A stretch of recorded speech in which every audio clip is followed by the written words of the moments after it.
Andhra Pradesh YSRCP party versus కూటమి మధ్య మరోసారి బగ్గుమంది భోగాపురం అంతర్జాతీయ విమానం పైన వస్తున్న విమర్శలు విజయం పైన దేశ ప్రధాని నరేంద్ర మోడీ గారి సమక్షంలో ఈరోజు ఓపెన్ చేయడం జరిగింది అంతర్జాతీయ విమానాశ్రయం భోగాపురం. అయితే ఈ భోగాపురం అంతర్జాతీయ విమానాశ్రయం అభివృద్ధికి కొత్త ద్వారమని, ఆంధ్రప్రదేశ్ అభివృద్ధిలో ఇది చాలా పెద్ద మైలురాయిగా నిలిచిపోతుందంటూ దేశ ప్రధాని నరేంద్ర మోదీ అన్నారు. శనివారం ఎయిర్పోర్టు ప్రారంభోత్సవ కార్యక్రమంలో పాల్గొన్న మోదీ గారు అనంతరం అక్కడ ఏర్పాటు చేసిన బహిరంగ సభలో ప్రసంగిస్తూ ఈ వ్యాఖ్యలు చేశారు. ఈ సందర్భంగా ప్రధాని మోదీ స్పీచ్ను ఎంపీ కేంద్ర విమాన శాఖ మంత్రి రామ్మోహన్ నాయుడు తెలుగులో తాను ప్రజలకు వివరించే ప్రయత్నం చేశారు. పవిత్రమైన ఉత్తరాంధ్ర ప్రాంతానికి రావడం తన అదృష్టంగా భావిస్తున్నానని దేశ ప్రధాని మోదీ అన్నారు. ఈ ప్రాంత అభివృద్ధిలో భాగస్వామి కావడం సంతోషంగా ఉందని ప్రధాని అన్నారు. పైడి తల్లి అమ్మవారికి, సింహాచలం అప్పన్నకు నమస్కరిస్తున్నాను అంటూ స్వర్ణాంధ్ర విజన్కు ఇవాళ కీలక రోజు అన్నారాయన. 18,000 కోట్లకు విలువైన పలు అభివృద్ధి ప్రాజెక్టులను శ్రీకారం చుట్టిన మోదీ 2 రికార్డులు సృష్టించారు. ఒకటి ఎయిర్పోర్ట్, రెండోది తింసా నూత్రం. 13,000 మందికి పైగా గిరిజన పిల్లలు ఉత్సాహం చూస్తే ముచ్చటేసిందన్నారాయన. ఇక ఈ పథకం ఇక్కడ అవలంబించిన ఈ ఎయిర్పోర్ట్ అంతా కూడా జగన్మోహన్ రెడ్డి గారి హయాంలో, వైఎస్ఆర్సీపీ పార్టీ హయాంలో చాలా 85% పూర్తిగా ముగిసిన అధ్యయనం అన్నారు. అభివృద్ధికి కొత్త ద్వారం, ఆంధ్రప్రదేశ్ అభివృద్ధిలో ఇది కీలక మైలురాయిగా నిలిచింది. ఈ ఎయిర్పోర్ట్ ద్వారా ఉత్తరాంధ్ర ప్రాంతానికి కొత్త అవకాశాలు పుట్టుకొస్తాయి. విమాన రవాణా విస్తరణతో పర్యాటకం, పారిశ్రామ వాణిజ్యం అభివృద్ధి వేగంగా పుంజుకుంటుంది. యువతకు ఎక్కువగా ఉపాధి అవకాశాలు మెరుగవుతాయి అంటూ కూడా మోదీ చెప్పుకొచ్చారు. మరి ఇది నిజంగా అయ్యింది ఎవరి హయాంలో? కట్ చేస్తే జగన్ హయాంలో. శంకుస్థాపన రోజే ప్రారంభ సమయాన్ని కూడా ప్రకటిస్తూ రూపుదిద్దుకున్న భోగాపురం ఇంటర్నేషనల్ ఎయిర్పోర్టుకు నేడు దేశ ప్రధాని చేతుల మీదుగా ఆ కళ సాకారమైంది. 2026లో విమానాలు ఎగురుతాయని, ఈ విషయం 2023లోనే శంకుస్థాపన చేసిన రోజే చెప్తూ పోస్ట్ చేశారు. వీడియోలు కూడా ఉన్నాయి. ఈరోజు భూమి పూజ చేసిన ఈ గ్రీన్ఫీల్డ్ ఎయిర్పోర్టులో మరో 3 ఏళ్లలో ఈ ప్రాజెక్టు పూర్తయి ఈ ఎయిర్పోర్టు 2026 నాటికి ఇక్కడ నుంచే, ఇదే భోగాపురం నుంచే విమానాలు ఎగిరే పరిస్థితి వస్తుంది అని చెప్పడానికి కూడా సంతోషపడతా ఉన్నా. జగన్మోహన్ రెడ్డి గారి హయాంలో, వైఎస్ఆర్సీపీ పార్టీ హయాంలో భోగాపురం ఎయిర్పోర్టుకు సంబంధించి అనేక చైన్లు, అనేక కోర్టు కేసులు, అనేక ఇబ్బందులను దాటించి వేగవంతంగా తీసుకెళ్లి జిఎంఆర్ సంస్థ చేతిలో పెట్టింది జగన్ హయాంలోనే జగన్ గారే. దీనిపై జగన్మోహన్ రెడ్డి గారు రియాక్ట్ అయ్యారు.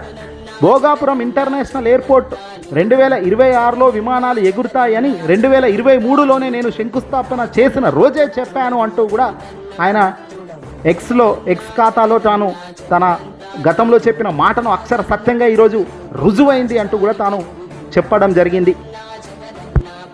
రైట్, చూశారు కదా జగన్మోహన్ రెడ్డి గారు ఎంత పర్ఫెక్ట్గా, ప్రణాళికబద్ధంగా, క్రమశిక్షణగా ఏదైనా పని చేపడితే ఒక టార్గెట్ ఓరియంటెడ్గా పనిచేసే వ్యక్తి ఎవరైనా ఉన్నారు ఆ రాజకీయాల్లో అంటే ఈరోజు వైఎస్ఆర్సీపీ పార్టీ అని చెప్తుంటారు కదా, దానికి అక్షర రూపమే ఇప్పుడు జగన్ మాటలు. 2023లో ఏదైతే శంకుస్థాపన చేసిన రోజే భోగాపురం ఇంటర్నేషనల్ ఎయిర్పోర్ట్లో ప్రయాణాలు 2026 నాటికి ప్రారంభమవుతాయని కుండ బద్దలు కొట్టేలా జగన్ ఆనాడు చెప్పారు, నేడు చేశారు. కానీ అదృష్టం దురదృష్టం ఎలా ఉంటుందంటే, ఆనాడు శంకుస్థాపన చేసిన మనిషి, ఆ ప్రభుత్వం వేగవంతంగా ఆ భూసేకరణ చేశారు. వేగవంతంగా రైతులకు పరిహారాలను ఇచ్చి వాళ్ళను కాంప్రమైజ్ చేసి కోర్టుల నుంచి కేసులను కొట్టేయించుకొని అన్నిటికీ క్లియరెన్స్ తెప్పించి పనులకు వేగవంతంగా జిఎంఆర్ సంస్థకు చేతిలో పెట్టిన తర్వాత 2024లో ఎన్నికల్లో జగన్ పార్టీ, వైఎస్ఆర్సీపీ పార్టీ అనేది పార్టీ ఓడిపోవడం, అనూహ్యంగా కూటమి అధికారంలోకి రావడం జరిగింది. అనూహ్యంగా ఇప్పుడు జిఎంఆర్ ఇచ్చిన గైడ్లైన్, ఆనాడు గవర్నమెంట్కి ఇచ్చిన టార్గెట్ ఆధారంగానే పనిచేసి పూర్తి చేయడం జరిగింది. ఈరోజు దాన్ని పట్టుకొని చంద్రబాబు నాయుడు గారు, సరే అధికారంలో ఉన్నారు కాబట్టి ఎవరైనా సరే దాన్ని వాళ్ళు ఆయుధంగా మలుచుకోవచ్చు, తప్పులేదు. కానీ ఒక్క మాట కూడా జగన్మోహన్ రెడ్డి గారికి ఆ క్రెడిట్ ఇవ్వకపోగా జగనే వద్దన్న దాన్ని నేనే తీసుకొచ్చానని చెప్తూ ముందుకు అడుగులు వేయడం అనేది నిజంగా అత్యంత దారుణం.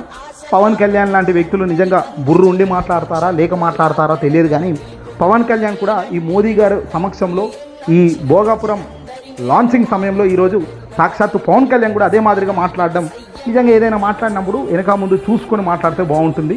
ప్రజలను తప్పుదో పట్టించే మాదిరిగా మాట్లాడతామంటే బాధ కలుగుతుంది నిజాలు తెలిసిన వ్యక్తులకు ఎవరికైనా కూడా. ఇది ఈరోజు చూసిన వాళ్ళకు ఆహా చంద్రబాబు నాయుడు గారు విజనరీ కాబట్టి వచ్చిన 2.5 సంవత్సరాలు ఒకసారి ఆలోచించండి. వచ్చిన 2.5 సంవత్సరాల్లో ఎవరైనా శంకుస్థాపన చేసి ఫినిష్ చేసి ప్రజలకు అంకితం చేయడం అనేది ఉంటుందా? ఈరోజు చంద్రబాబు నాయుడు గారు ఏదైతే శంకుస్థాపన తాను చేస్తున్నాడో అది కూడా రాబోయే కాలంలో ఎప్పుడో 3-4 సంవత్సరాలకు 5 ఏళ్లకు 6 ఏళ్లకు మళ్ళీ లాంచ్ అవుతుంది. మరి అలా లాంచ్ అయినప్పుడు అప్పుడు కనుక జగన్ అధికారంలో ఉండుంటే చంద్రబాబు పూర్తిగా దాన్ని చంద్రబాబు హయాంలో జరిగి ఉంటే దాన్ని ఒప్పుకోవాల్సిన బాధ్యత జగన్ కూడా ఉంటుంది. ఇది ఒక క్రమ పద్ధతిగా జరగాల్సిన కార్యక్రమం. కానీ క్రెడిట్ చోరీలు చేయడము, ఎవడో చేసిన పని మన ఖాతాలో వేసుకోవడం లాంటి పనులు కరెక్ట్ కాదు. ఎవరు అవునన్నా ఎవరు కాదన్నా అల్టిమేట్గా ఒకటైతే సత్యం. తాజాగా భోగాపురం ఇంటర్నేషనల్ ఎయిర్పోర్ట్కు సంబంధించి చూస్తున్నవి గమనిస్తున్నవి జరిగినవన్నీ కూడా వైఎస్ఆర్సీపీ పార్టీ జగన్మోహన్ రెడ్డి గారి హయాంలో జరిగినవే. 2014 నుంచి 2019 దాకా చంద్రబాబు నాయుడు గారు అధికారంలో ఉండి కేవలం భూములు 15,000 ఎకరాలు కావాలా 16,000 ఎకరాల భూములు కావాలి అని చెబితే రైతులు రివర్స్ అయ్యారు. రైతులు 16 భూములు ఇచ్చేందుకు రైతులు ముందుకు రాలేదు. అందులో భాగంగా జగన్మోహన్ రెడ్డి గారు ఆ రైతుల పక్షాన తాను కూడా ఏమయ్యా చంద్రబాబు నాయుడు గారు అంతగనం భూమి ఎందుకు 15,000 ఎకరాల భూమి ఏం చేసుకుంటావు, 2,500 3,000 ఎకరాల భూమి ఉంటే సరిపోతుంది, ఎయిర్పోర్ట్ బ్రహ్మాండంగా ఇంటర్నేషనల్ ఎయిర్పోర్ట్కు సరిపోతుంది.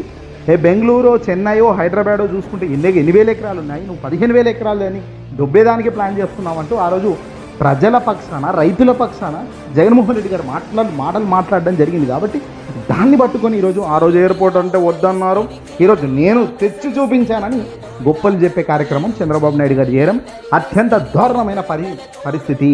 ఇది ప్రజలు చూస్తున్నారు. 2019 2023లో జగన్మోహన్ రెడ్డి గారు ఏదైతే శంకుస్థాపన చేశారో 3 సంవత్సరాలు 24, 25, 26లో ఈరోజు ప్రజలకు అంకితం చేశారు. అంటే జగన్ హయాంలో ఏదైనా పని స్టార్ట్ అవుతే అది ఎంత వేగంగా అధికారంలో తాను లేకపోయినా అది సక్సెస్ చేయించే సత్తాతో తాను అలైన్మెంట్ అలా ఉంటుంది అనేదానికి ఇది నిర్వచనం. ఏదేమైనప్పటికీ కూడా న్యాయం ఒకవైపు ధర్మం ఒకవైపు ఉన్నప్పటికీ అన్యాయపు సరే జగన్మోహన్ రెడ్డి గారికి క్రెడిట్ ఇవ్వకపోయినా పర్వాలేదు, కానీ తప్పుడు దుష్ప్రచారం ఏమాత్రం సరికాదన్నదే ఇక్కడ ప్రధాన వాదనగా వినబడుతుంది. దేశ ప్రధాని మోదీ గారికి వాస్తవాలు తెలిసినప్పటికీ తాను కూటమిలో అధికారంలో ఉన్న కూటమితో జతగట్టి ఉన్నాడు కాబట్టి తాను కూడా పెద్దగా స్పందించేదానికి ముందుకు పోయే పరిస్థితి ఉండదు. అది అందరికీ తెలిసిన వాస్తవం. చంద్రబాబు డబ్బా ఊదుడు, ఎల్లో మీడియా అందిన కాడికి లేపుడు, ఇవన్నీ వెరసి ప్రజలను ఇచ్చి వాళ్ళని చేస్తున్నారు తప్ప వాస్తవాలు తెలిసిన ప్రజలైతే చీ కొడుతున్నారు కూటమి సర్కార్.